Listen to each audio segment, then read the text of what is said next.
نبدأ بالصلاة على رسولنا الكريم محمد صلى الله عليه وسلم، فصلوا على خير البشر. اللهم صل وسلم وبارك على محمد عليه أفضل الصلاة والسلام. اللهم ارحم أبي وعوضه عن كل ألم أصابه في الدنيا بالجنة. اللهم اجعل المسك ترابه والحرير فراشه والسندس لباسه، واجعل قبره روضة من رياض الجنة، واجمعني به في جنات الفردوس يا رب العالمين.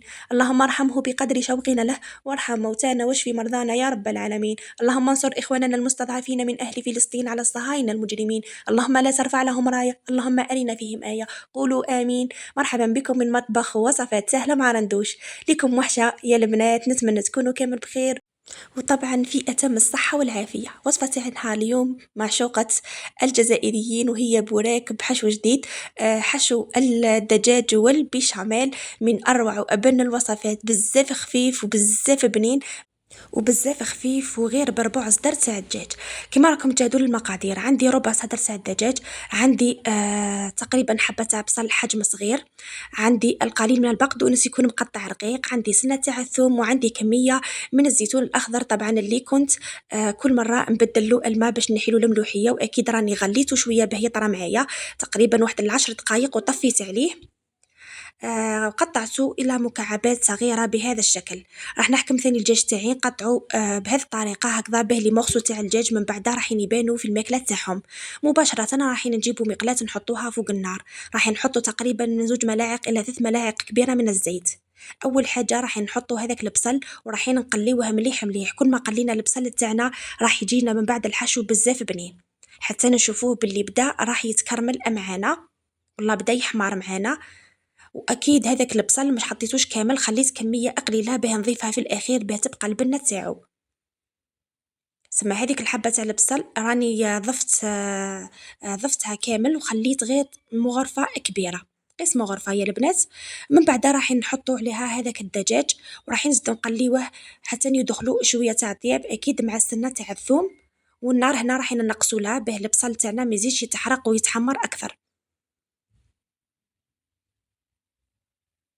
في هذه المرحلة راح نضيفوا التوابل. هنا واش عندي ملعقة صغيرة من توابل الدجاج، عندي رشة مليحة من الكركم للون فقط، سمحوا لي لهذا اللقطة، وعندي رشة من الفلفل الأسود ولا الفلفل الأبيض، وعندي رشة من الزنجبيل. هذه هي التوابل اللي نحتاجها، وبلا ما تنساو رشة خفيفة من الثوم بودرة للنكهة. هنا راح نملح ولكن ما نكثروش الملح بزاف، لانه من بعد راح نضيفوا الفرماج لاصوص تاعنا. سما في الاول عرفوا كيفاش تحطوا الملح تاعكم البنات. وهنايا راح نضيف رشه من الزعتر اللي حسيت تمد لي بنه على بنه. كما نعرفوا زعتر في لاصوص بيشاميل، ومع هذا الدجاج ماريني راح تزيد النص فيه. كما راكم تشاهدوا هنا كي نعودوا نقليو البنات، النار راهي قليله باه ما يتحرقوش لي زيبيس تاعنا، وأممتو راح نقعدوا نقطعوا في الدجاج بهذا الشكل. وهنايا راح نضيف الكميه من البقدونس وكميه من الزيتون، ونخلي شويه شويه ثاني قسمه غرفه مغرفه البنات، ونحطوهم على جنب. من بعد راح نضيفوهم باش تقعد النكهه تاعهم في الاخير. وهنا راح نقليهم تقليه خفيفه هكذا، بهذاك المعدنوس والزيتون راح يزيد يتشربوا التوابل ويزيدوا يطلقوا البنه تاعهم. وهنايا الدجاج تاعي راه واجد. واكيد البنات هنا واحد النقطه هكذا ضفتها في الاخير اللي زادت عطات لي بنه على بنه، وهي القليل من صلصه الشواء. باش نتحصل على الدجاج بنكهه الشواء تجي بزاف هايل. اذا مش متوفر عندكم تقدروا تستغناو عليه. هنا في نفس المقلاة البنات بما كثرش تغنجيق علينا ورمضان ودماعين وش نقول لكم. ربي يكون في العون برك.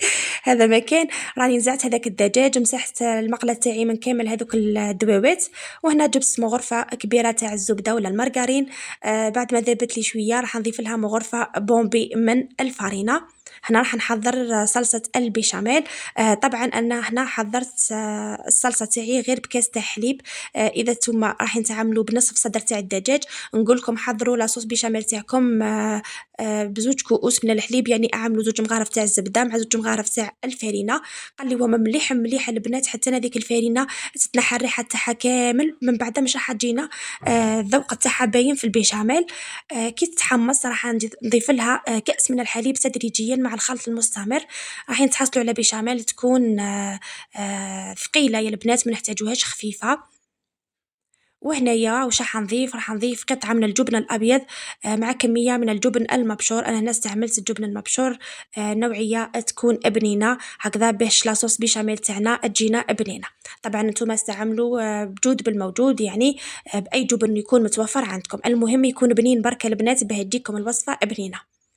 هنا خلطت المكونات مع بعضها واني منقصة للنار هكذا باش يذوبوا لي هذوك الاجبان. وهنايا ضفت رشه من الفلفل الاسود مع رشه من الثوم بودره هكذا باش نتاكد انه الريحه تاع الفرينه مش راح تضرب نهائيا في هاد لاصوص بيشاميل، واللي يتناولها يحط باللي راهو ياكل في صلصه الجبن. وهنايا مع التخليط المستمر والنار قليله اكيد خلاص ذابوا لي الاجبان كامل، وتحصلت على هذه النتيجه. صوص تكون خاطره، ما لازمش تكون خفيفة يا البنات، لأنه راح نحشيو بها الورقة الذيول. هنايا مباشرة رايحين نفرغوا هذيك الصوص بيشاميل على الدجاج اللي كنا حضرناه مع بعضنا، بهنا مزجوا كامل المكونات مع بعضهم. وهنايا بعد ما نخلطهم ونمزجهم جيدا راح نضيف لهم هذاك الزيتون وهذاك البصل والمعدنوس اللي خليناهم، راح يمدونا واحد النكهة في الأخير بزاف بزاف هايلة، لأنه هذوك المكونات الأولى راهم مقليين بصح هذو المكونات راحين الذوق تاعهم يقعد باين في الأخير. كيما راكم تشاهدوا لحد الآن الطريقة راهي جد سهلة وجد مبسطة، وطبعا في مقلاة واحدة حضرنا الوصفة تاع نهار اليوم.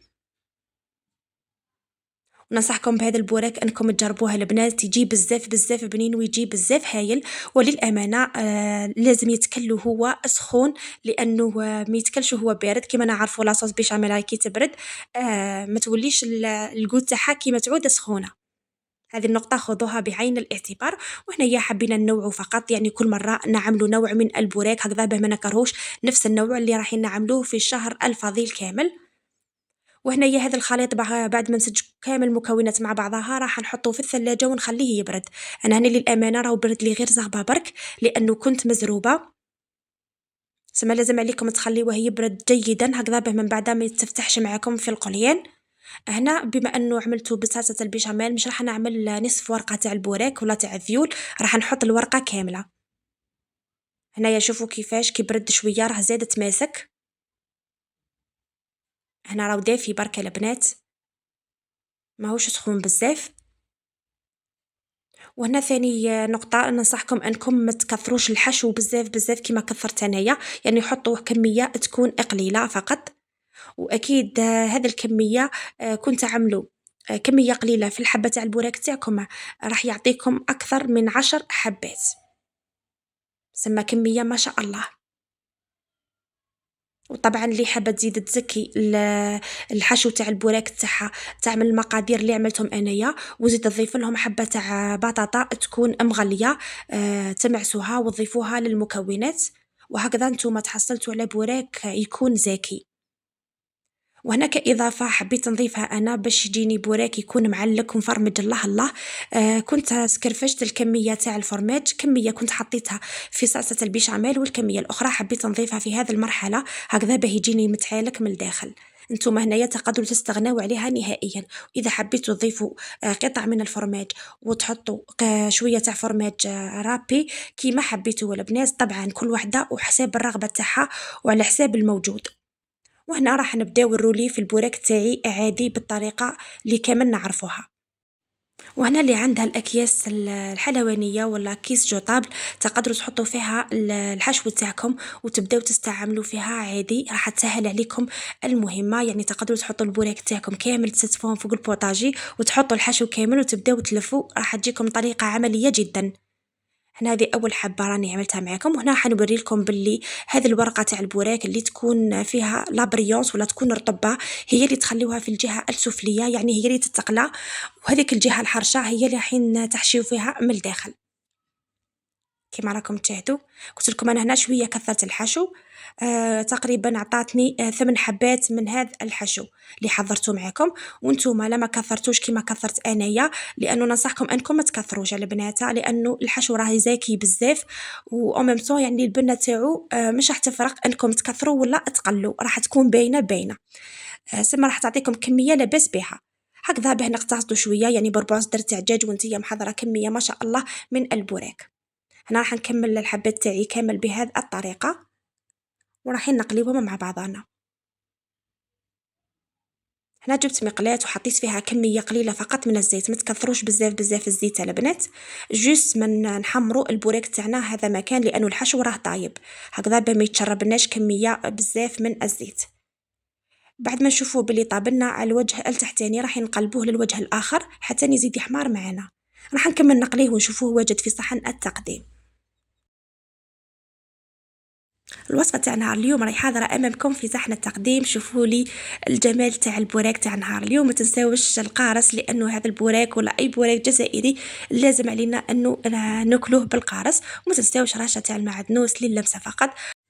وكانت هذه وصفتنا لنهار اليوم، بوراك بالدجاج بنكهة الشواء ولا نكهة الشاورما والبيشاميل. وهذه كانت فكرة أخرى للبوراك، وبربي إن شاء الله كل مرة راح نعطيكم فكرة. وأكيد سبق لي وحضرت لكم بوراك بلمستي وطريقة جديدة وحصريا على اليوتيوب وعلى مواقع التواصل الاجتماعي. بوراك بالطونة وش نحكي لكم وش نخلي على البنة تاعو، صدقوني من أبن أروع الوصفات اللي حضرتها معكم على القناة. وأكيد كل مرة راح نشارككم وصفة تاع بوراك، وفي الأيام القادمة راح نحضر معكم بوراك بدون دجاج بدون أي مكونات أخرى، اقتصادي نوعا ما. كما راكم تشاهدوه نخليكم مع القرمشة. وهنا راح نفتح معكم الحبة باش تشوفوا لي الشكل النهائي للبوراك تاعنا من الداخل. بسم الله ما شاء الله، شايتكم في الجنة ان شاء الله. من اروع الوصفات اللي حضرتها معكم يا البنات، بوراك مشخشخ ومفرمج الله.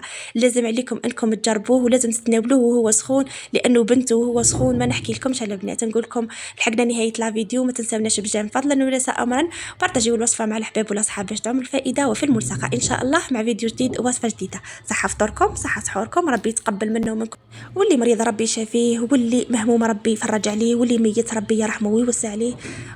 أحبكم في الله وفي الملتقى إن شاء الله. سلام.